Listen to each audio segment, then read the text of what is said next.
1 કલાકમાં અમે તમામ વસ્તુઓ લઈને પેક કરીને તેમને ફોટો આપી દઈએ છીએ અને જતા રહીએ છીએ.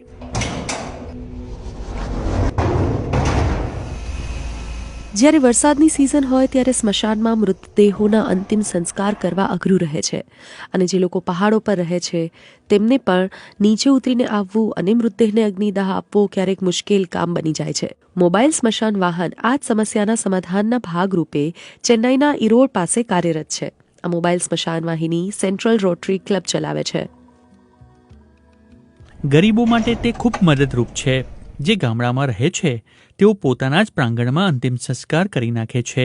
જેઓ વર્ષોથી અહીં જ રહ્યા છે તેમને તે જગ્યા છોડવી નથી.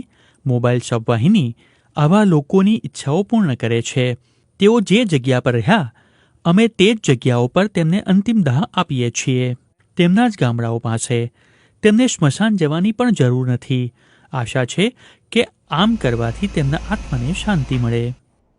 આ વાહન નેચરલ ગેસ જનરેટર, વીજળી, લાઉડ સ્પીકરથી સુસજ્જ હોય છે. મૃતદેહને નજીકની કોઈ ખાલી જગ્યા અથવા તો જે તે ગામની પાસેના સ્મશાન ગૃહમાં લઈ જઈને દાહ સંસ્કાર અપાય છે.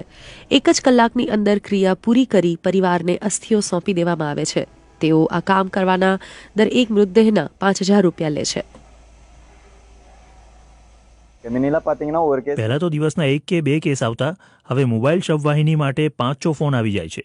1 કલાકમાં અમે તમામ વસ્તુઓ લઈને પેક કરીને તેમને ફોટો આપી દઈએ છીએ અને જતા રહીએ છીએ.